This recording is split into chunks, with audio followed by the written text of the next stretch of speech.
राज ठाकरे के मुंबई के समंदर में डूबो के मारेंगे से लेकर निशिकांत दुबे के पटक पटक के मारेंगे वाले बयान पर शिवसेना नेता शाइना एनसी ने कहा, ये पटक पटक के मारना, डूबा डूबा के मारना क्या है।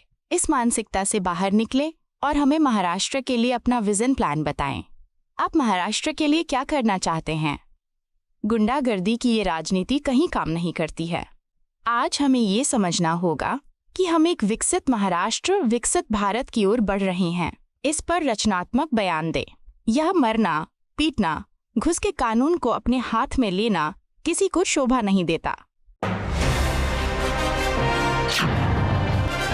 बिहार की जनसुराज पार्टी के संस्थापक प्रशांत किशोर के स्वास्थ्य पर जनसुराज पार्टी के कार्यकारी अध्यक्ष मनोज भारती ने कहा, आरा के रमना मैदान में बदलाव जनसभा का आयोजन किया गया था।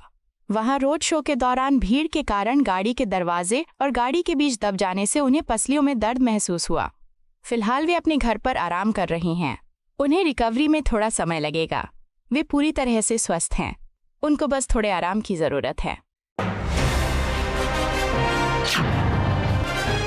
हरियाणा के मुख्यमंत्री नायब सिंह सैनी दिल्ली की मुख्यमंत्री रेखा गुप्ता को उनके जन्मदिन पर शुभकामनाएं देने जुलाना स्थित PWD गेस्ट हाउस पहुंची। नायब सिंह सैनी ने कहा, ये हमारे लिए गर्व की बात है कि हरियाणा की एक बेटी दिल्ली की मुख्यमंत्री है। आज उसका जन्मदिन है, इसलिए वो आज अपने गृहनगर आई है। मैं उसे शुभकामनाएं देता हूँ। भाषा विवाद के बीच मनसे प्रमुख राज ठाकरे के बयान पर भाजपा सांसद प्रवीण खंडेलवाल ने कहा, मुझे लगता है कि राज ठाकरे की भाषा बहुत खराब है। अब उनकी कोई राजनीतिक पकड़ नहीं रही, इसलिए उन्होंने उद्धव ठाकरे से हाथ मिलाया है। अगर हर राज्य के लोग इस तरह की बातें करने लगें तो इस देश में बहुत सारी समस्याएं पैदा हो जाएंगी। मैं राज ठाकरे के बयानों की निंदा करता हूं। आप सांसद संजय सिंह के बयान पर कांग्रेस नेता उदित राज ने कहा, आम आदमी पार्टी का जन्म भाजपा और RSS की वजह से हुआ। अन्ना हजारे एक व्यक्ति थे और अरविंद केजरीवाल का एक NGO था, लेकिन पर्दे के पीछे से ताकत देने वालों में भाजपा, RSS, बजरंग दल, विहिप और अखिल भारतीय विद्यार्थी परिषद शामिल थे। भाजपा ने उन्हें एक सजाया सवारा आंदोलन और मंच दिया और इसी तरह उनका जन्म हुआ। उनकी विचारधारा भाजपा और RSS की है। अरविंद केजरीवाल दलित विरोधी है और सामाजिक न्याय के भी विरोधी है। हमारी विचारधाराएं मेल नहीं खाती, लेकिन संविधान बचाने के लिए हम साथ आए। अब ये उन पर निर्भर है कि वे गठबंधन छोड़ना चाहते हैं या नहीं। वे फिर से भाजपा की बाहर से मदद कर सकते हैं। वे भविष्य में फिर से भारत गठबंधन में शामिल हो सकते हैं, लेकिन उनके हटने का मतलब ये नहीं है कि भारत गठबंधन कमजोर हो गया है।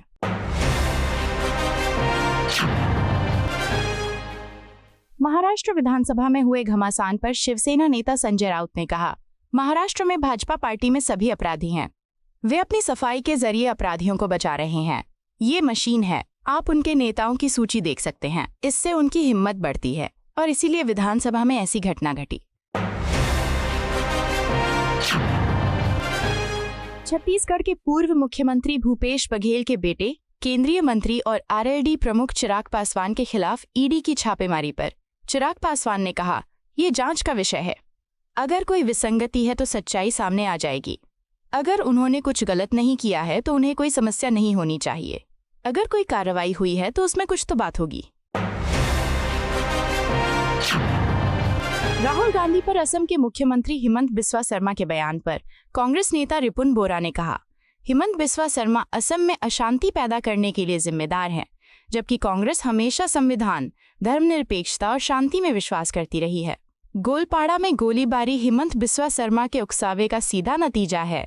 उन्होंने बांग्लादेशी और मुस्लिम समुदायों को निशाना बनाकर बड़े पैमाने पर बेदखली की योजना की खुलेआम घोषणा की है। उनके घरों, स्कूलों और पूजा स्थलों पर बुलडोजर चलाकर राहुल गांधी को फंसाने की साजिश है।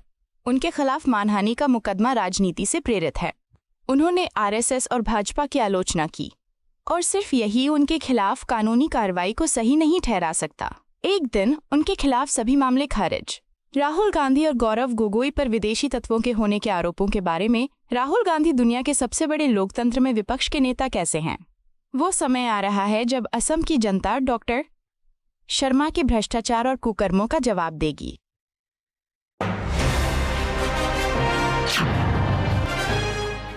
कल हुए पश्चिम बंगाल के दुर्गापुर में प्रधानमंत्री मोदी के जनसभा संबोधन पर टीएमसी नेता कुणाल घोष ने कहा, एक के बाद एक झूठे आरोप उन पर, उनकी केंद्र सरकार पर या किसी भाजपा राज्य सरकार पर कोई भ्रष्टाचार, कोई कानून व्यवस्था की समस्या, महिलाओं के खिलाफ अपराध या बेरोजगारी, इन पर कुछ नहीं किया गया।